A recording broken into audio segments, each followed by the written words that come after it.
आप सभी का एक बार फिर से स्वागत है डॉक्टर द्विवेदी चैनल पे।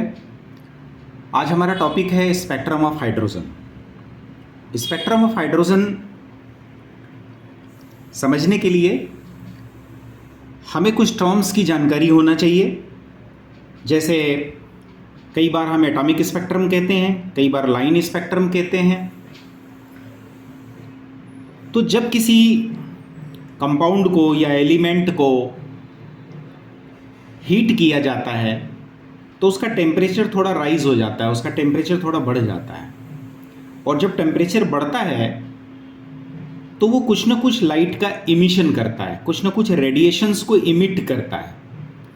और ये इमिशन को हम स्पेक्ट्रोस्कोप से स्टडी करते हैं तो हमें देखने को मिलता है कि बहुत सारे डिसकंटिन्यूअस स्पेक्ट्रम यानी लाइंस हमें प्राप्त होती हैं। इन लाइंस को हम लाइन स्पेक्ट्रम कहते हैं और इन्हीं लाइंस को हम एटॉमिक स्पेक्ट्रम भी कह सकते हैं। बेसिक फिलॉसफी क्या है किसी भी एटॉमिक स्पेक्ट्रम का, वो हम हाइड्रोजन के माध्यम से ज़्यादा आसानी से समझ सकते हैं, क्योंकि हाइड्रोजन एक इलेक्ट्रॉन का सिस्टम होता है। मान लीजिए जैसे कोई एटम है और उस एटम में इलेक्ट्रॉन किसी पर्टिकुलर एनर्जी लेवल में मूव कर रहा है। पर ये बात सबसे पहले हमें किसने समझाई? ये नील्स बोर का आइडिया था। नील्स बोर ने जो बोहर्स एटॉमिक थ्योरी दी उसके अकॉर्डिंग हमें ये पता है कि इलेक्ट्रॉन एक पर्टिकुलर एनर्जी लेवल के सेल में मूव करता रहता है। जब कभी कोई इलेक्ट्रॉन अपने उस पर्टिकुलर एनर्जी लेवल के सेल से हायर एनर्जी लेवल में जाना चाहता है तो ऐसा करने के लिए उसको कुछ अमाउंट में एनर्जी को एब्जॉर्ब करना होता है। अब अगर वो एनर्जी को एब्जॉर्ब करके जाता है तो हायर एनर्जी लेवल में चला जाएगा। फिर ये मॉडल कहता है कि ये इलेक्ट्रॉन वापस एनर्जी को रेडिएशंस के फॉर्म में इमिट करके लूज करके फिर से लोअर एनर्जी लेवल में जा सकता है। तो जब कोई इलेक्ट्रॉन इस तरीके से रेडिएशंस को लूज करता है और लोअर एनर्जी लेवल में आता है तो उससे जो रेडिएशंस इमिट होती हैं उन रेडिएशंस की स्टडी जब किसी स्पेक्ट्रोस्कोप से की जाती है तब हमें स्पेक्ट्रम मिलते हैं। तब उसे हम स्पेक्ट्रम ऑफ एटम कह सकते हैं, और अगर वो एटम हाइड्रोजन है तो उसे हम स्पेक्ट्रम ऑफ हाइड्रोजन भी कह सकते हैं। कहने का तात्पर्य है कि एटॉमिक स्पेक्ट्रम या हाइड्रोजन स्पेक्ट्रम को समझना बोहर के एटॉमिक थ्योरी के पहले पॉसिबल नहीं था। It becomes possible after the Niels Bohr postulated theory. इस थ्योरी के अकॉर्डिंग हमने ये देखा कि इलेक्ट्रॉन लोअर से हायर में जा सकता है और हायर से लोअर में जा सकता है। तो कोई इलेक्ट्रॉन जब लोअर से हायर में जंप करता है तो एनर्जी को एब्जॉर्ब करता है, और यदि हायर से लोअर की तरफ आता है तो एनर्जी को इमिट करता है। अब जब वो एनर्जी को इमिट करता है तो उसके ऑब्जर्वेशन में ये पाया गया कि it produces light of different wavelength for each step, जैसा इस डायग्राम से पता चल रहा है। हर स्टेप के लिए एनर्जी का इमिशन हुआ है। यहां पर हम ये देख रहे हैं कि मान लीजिए जैसे n=1 है, यानी k सेल की बात हो रही है, फिर इसके आगे l सेल की बात हो रही है, m की हो रही है, n की हो रही है, o की हो रही है। यानी ये सेल n=1 to 7 मैंने यहाँ लिखे हैं, वो इन्फिनिटी तक हो सकते हैं, यानी कि एनर्जी लेवल बढ़ता चला जा रहा है। अब ये जो आप देख रहे हैं यहाँ पे, जैसे हमने लाइमन सीरीज लिखा हुआ है, तो लाइमन ने इस सीरीज की स्टडी की इसलिए लाइमन सीरीज है। बामर ने स्टडी करी इसलिए ये बामर सीरीज है। पैशन, हर साइंटिस्ट ने जिस सीरीज की स्टडी की उस साइंटिस्ट के नाम पर उस सीरीज को हाइड्रोजन के स्पेक्ट्रम में लिखा गया है, जाना गया है। एक्चुअल में क्या हो रहा है? एक्चुअल में ये हो रहा है कि अगर हायर एनर्जी से ये लोअर में आया तो ये इमिशन हुआ, ये स्पेक्ट्रम मिला। यदि ये हायर से इस लोअर में आया, यानी लाइमन सीरीज का फॉर्मेशन तब होता है जब इलेक्ट्रॉन हायर एनर्जी के सेल से, हायर एनर्जी लेवल से n=1 में आता है। तो इससे जो सीरीज, जो लाइन्स हमें मिलती हैं उसको हम लाइमन सीरीज कहते हैं। इसी तरीके से अगर वो n=2 में आ जाती हैं तो बामर सीरीज कहलाती हैं, n=3 में आती हैं तो पेस्चन सीरीज है, n=4 में है तो ब्रैकेट सीरीज है, या n=5 है तो फुंड सीरीज है। और इन सीरीज के बारे में जो प्रॉपर स्टडी की गई, जैसे लाइमन सीरीज जो हमें मिलता है वो यूवी रीजन में मिलता है, अल्ट्रा वायलेट रीजन में मिलता है, और इसके लिए जो वेवलेंथ है वो करीब करीब 920 to 1200 आर्मस्ट्रॉन्ग के रेंज में होती है। इसी तरीके से जो बामर सीरीज है, it belongs to the visible range of light, और इसका जो वेवलेंथ है वो 4000 to 6000 आर्मस्ट्रॉन्ग होता है। Paschen series is having relation with the infrared, इसको हम इंफ्रारेड रेंज में लेते हैं। इंफ्रारेड रेंज यहाँ पर जो वेवलेंथ है उसका वो करीब 9500 से लेकर के 18750 आर्मस्ट्रॉन्ग होता है। इसी तरीके से ब्रैकेट सीरीज जो हमें मिल रही है वो भी इंफ्रारेड है, मैं IR लिख रहा हूँ, और इसका वेवलेंथ जो है वो 19450 से लेकर के 40500 आर्मस्ट्रॉन्ग तक होता है। 19450 से लेकर के ये करीब करीब 40500 तक होता है। फुंड सीरीज जो है it is again having IR infrared reason, और इसका जो वेवलेंथ होता है, ये वेवलेंथ इसका होता है 37,800 to 75,000 आर्मस्ट्रॉन्ग। तो ये अलग अलग साइंटिस्ट ने जो सीरीज ऑफ लाइंस को हाइड्रोजन स्पेक्ट्रम में स्टडी किया, उसके वेवलेंथ या उसका रीजन डिसाइड किया, वो इस हाइड्रोजन स्पेक्ट्रम में हमें देखने को मिल रहा है। अब जो ये ऑल 5 सीरीज, जैसे एक सीरीज ये है 2, 3, 4, 5, ये जो पांचों सीरीज हैं इसको क्लासिफाई किया गया साइंटिस्ट के नाम के साथ, इसको जोड़ा गया। Each series of lines possesses some properties and these properties are almost similar. Balmer described the wavelength of lines in this series with this equation: lambda equals to k into n square upon n square plus 4। जो बामर ने lines मिली उनकी जो wavelength के बारे में description दिया, उसके लिए ये इक्वेशन यूजफुल है।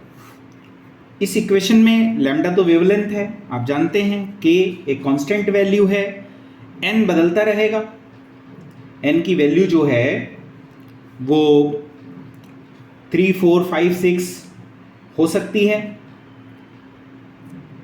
अगर वेवलेंथ को हम वेव नंबर में अगर रिप्रेजेंट करें, if wavelength is represented in wave number, तो वेव नंबर में जब रिप्रेजेंट करेंगे तो हमें ये फॉर्मूला यूज करना है, RH 1/2² माइनस 1/n²। RH जो होता है यहाँ पर रेडबर्ग कांस्टेंट होता है, जो स्मॉल n है वो भी एक कांस्टेंट वैल्यू ही रहेगी, जिसकी वैल्यू 3, 4, 5, 6 कुछ भी हो सकती है, अलग अलग सीरीज पे डिपेंड करेगा कि n की क्या वैल्यू होगी।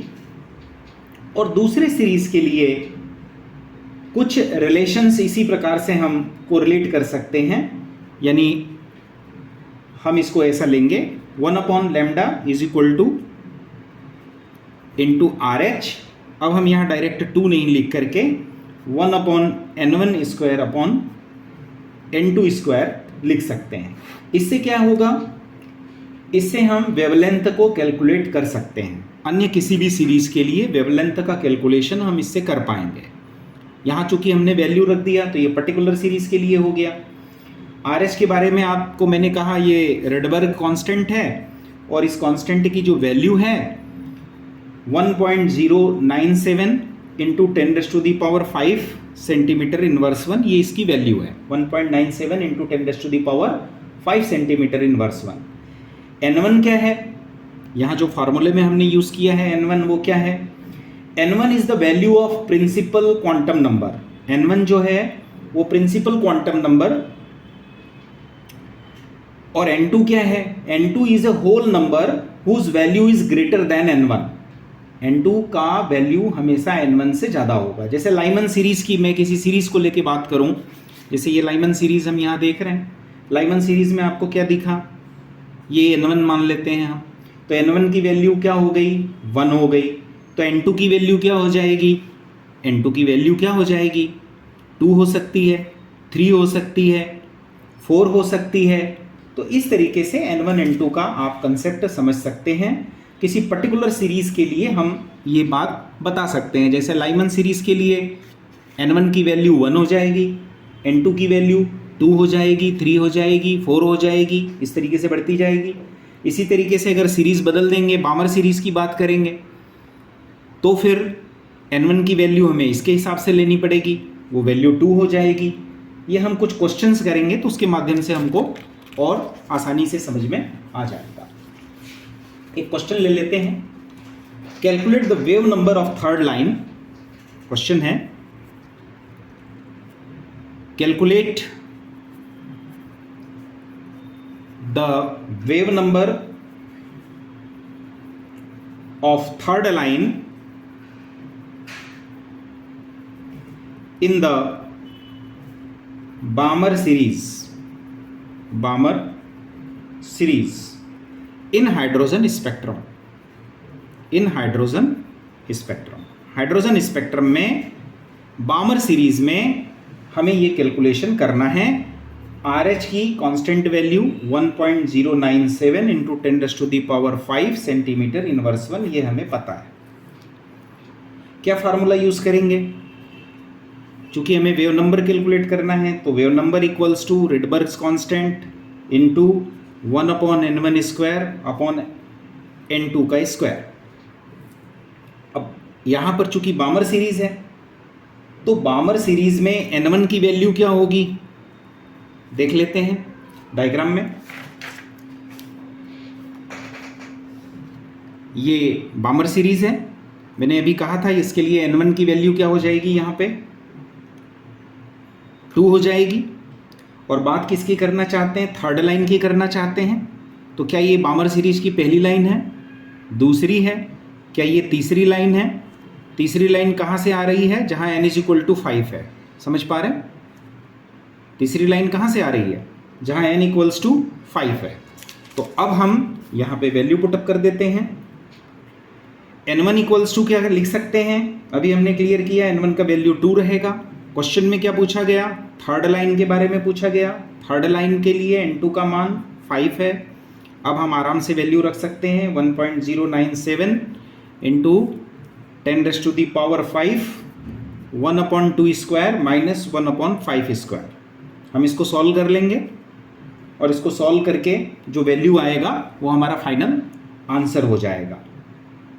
और ये वैल्यू सॉल्व करने पर आया है 0.23037 into 10⁵ centimetre inverse 1, and that can be made like this 4 into 10⁴ centimetre inverse 1। तो इस प्रकार से हम इसे समझ करके वैल्यू पुटअप कर सकते हैं, हमें सवाल का जवाब मिल जाएगा। हम थोड़ा सा एटॉमिक स्पेक्ट्रम ऑफ हाइड्रोजन पे एम्फेसाइज करते हैं और उसे बोहर के मॉडल पे एक बार समझने की कोशिश करते हैं, क्योंकि इन दोनों चीज़ों का कोरिलेट होना जरूरी है। अब यहाँ पर जो हम डायग्राम इसका लेंगे वो कुछ इस तरीके से होगा। हम देखते हैं सेंटर में न्यूक्लियस रहता है, उसके आसपास सेल रहते हैं, और कितने सेल हमें ड्रॉ करने पड़ेंगे यहाँ? 7। 1 2 3 4 5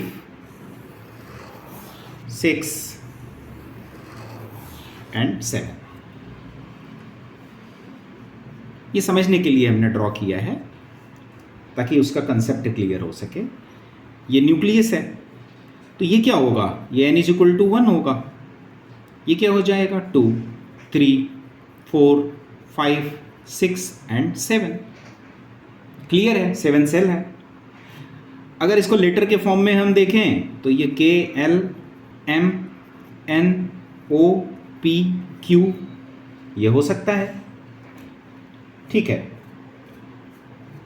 यहाँ पर थोड़ा सा हम रेंज की बात कर लें तो लाइट के रेंज में हमने आपसे कहा था कि बीच में तो कहीं ये बामर सीरीज में थोड़ा सा विजिबल और ये इंफ्रारेड, तो एक तरफ यूवी ले लिया है, एक तरफ IR ले लिया है, जिससे कि उसको कोरिलेट कर सके।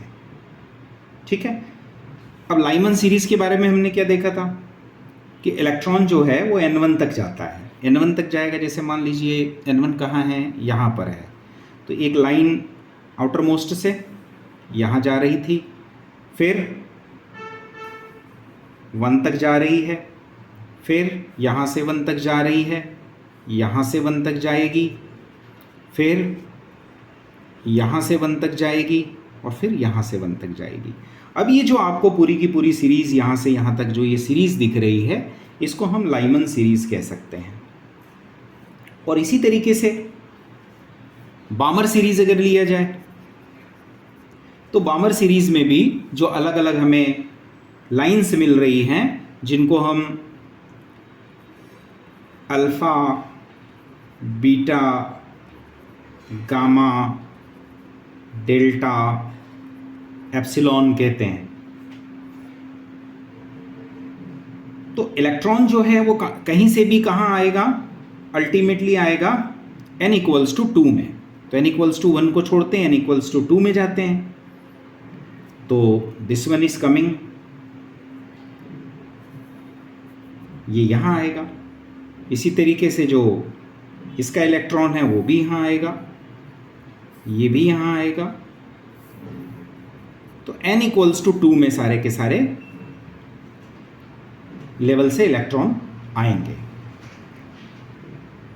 नेक्स्ट हम लेते हैं पेस्चन सीरीज। पेस्चन सीरीज में n=3 में आएगा इलेक्ट्रॉन, तो ये आ गया, ये आ गया, इस तरीके से ये पेस्चन सीरीज बनता है। ब्रैकेट सीरीज में n=4 में आएगा, तो 1, 2 और ये 3, और फुंड सीरीज में 5 में आएगा, ये ब्रैकेट और ये फुंड।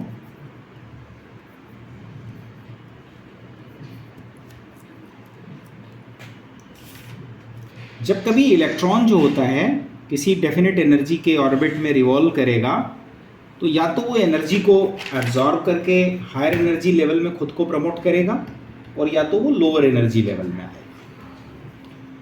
अब मान लेते हैं कि इलेक्ट्रॉन ने जंप लगाई है। Suppose electron jumps from orbit 1 that is n=1 to n=2। मान लेते हैं कि इलेक्ट्रॉन का जंप कहाँ से हुआ, ऑर्बिट n1 से ऑर्बिट 2 में, यानी n=2 में जंप हुआ। तो एनर्जी इसके लिए कितनी प्रोड्यूस होगी, तो इसके लिए एनर्जी हो जाएगी डेल्टा E = E2 - E1। अब इसके लिए वैल्यू डेल्टा E की क्या हो जाएगी, तो अपन ने एनर्जी की वैल्यू देखी है 2π² m⁴ अपॉन h², और इसको 1/n1² - 1/n2² से। अब जब इसको फाइनली हम सॉल्व करेंगे तो हमें पता है कि डेल्टा E की वैल्यू जो होती है वो hc/λ भी होती है, इसलिए मैं यहाँ पर डेल्टा E की जगह क्या लिख सकता हूँ, hc/λ भी लिख सकता हूँ। तो फार्मूला हो जाएगा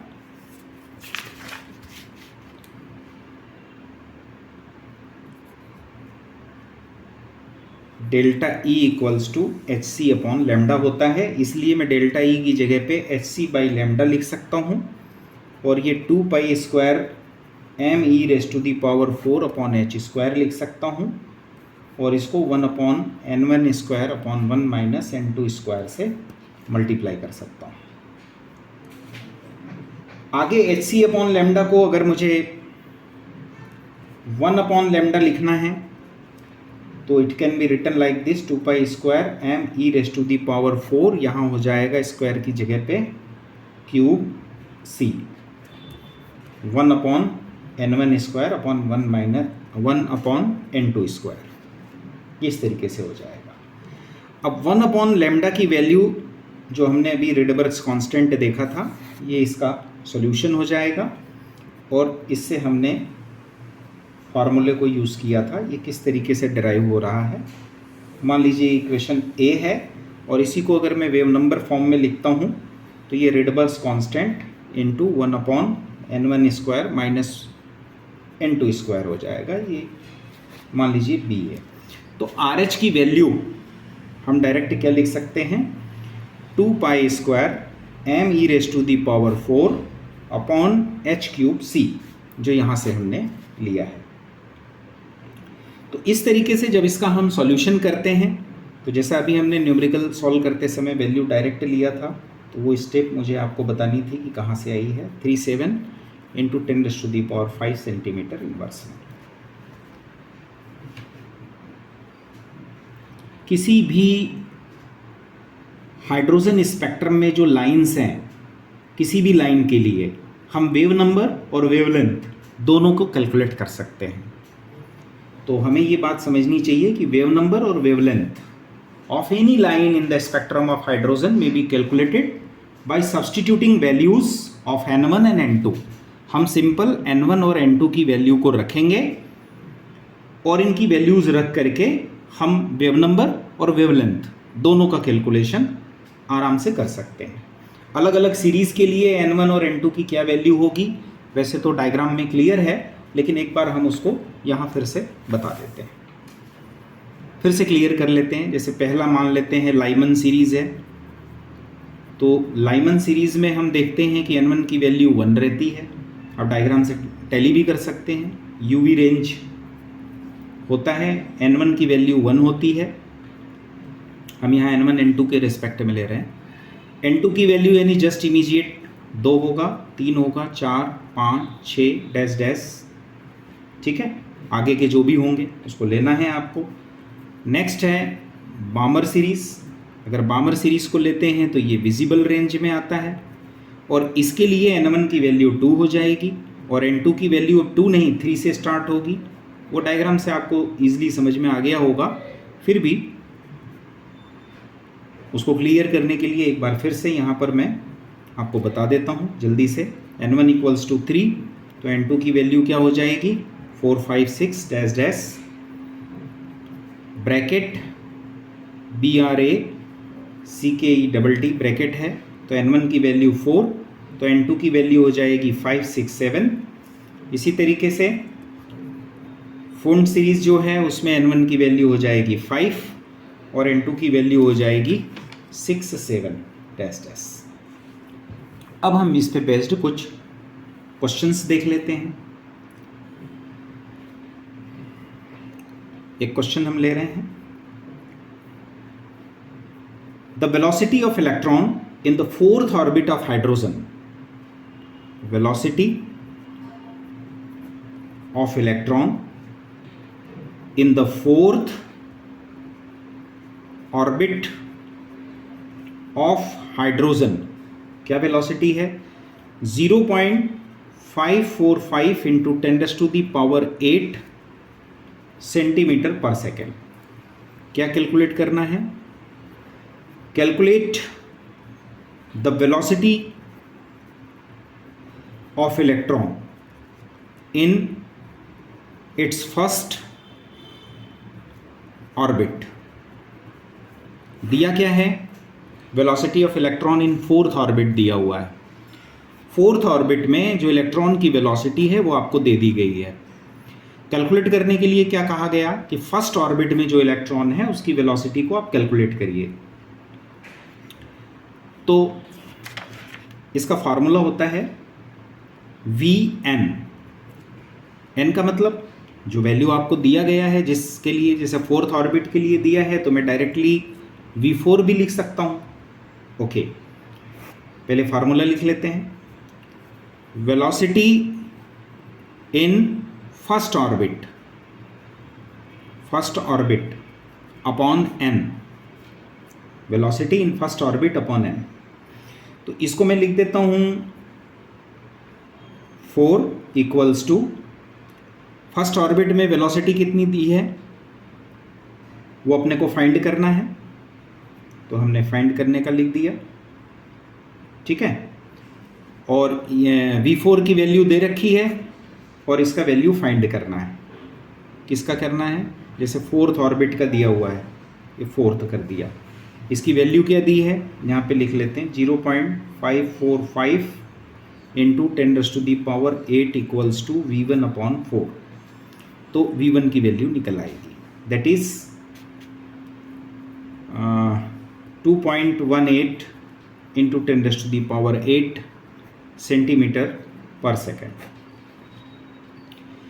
क्वेश्चन सीधा है, हाइड्रोजन के फोर्थ ऑर्बिट में जो इलेक्ट्रॉन मूव कर रहा है उसकी वेलोसिटी हमें दी गई है, दैट इज 0.545 इंटू 10⁸ सेंटीमीटर पर सेकेंड। आपको फर्स्ट ऑर्बिट में मूव करने वाले इलेक्ट्रॉन की वेलोसिटी को कैलकुलेट करना है। फार्मूला ये यूज़ होगा। अब इसमें n की वैल्यू, जिसकी वैल्यू दी गई है हमने वो ले लिया और फोर्थ की वैल्यू लिख ली और v1 का वैल्यू कैलकुलेट कर लिया।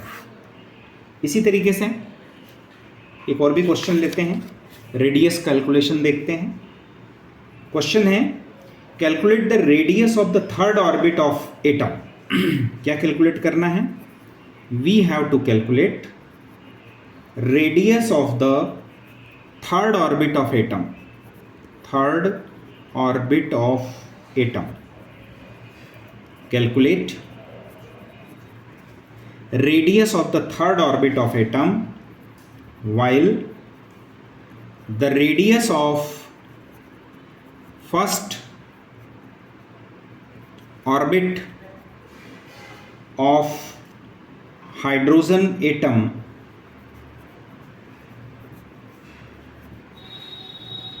is 0.529। इसको कैलकुलेट करने के लिए हम फार्मूला यूज करेंगे Rn इक्वल्स टू 0.529 इंटू, अब यहां पर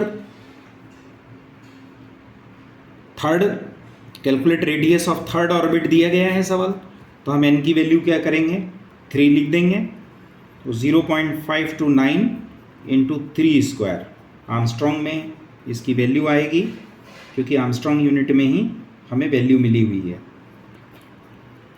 तो ये हो जाएगा करीब 4.761 Armstrong. So this is about the hydrogen spectrum.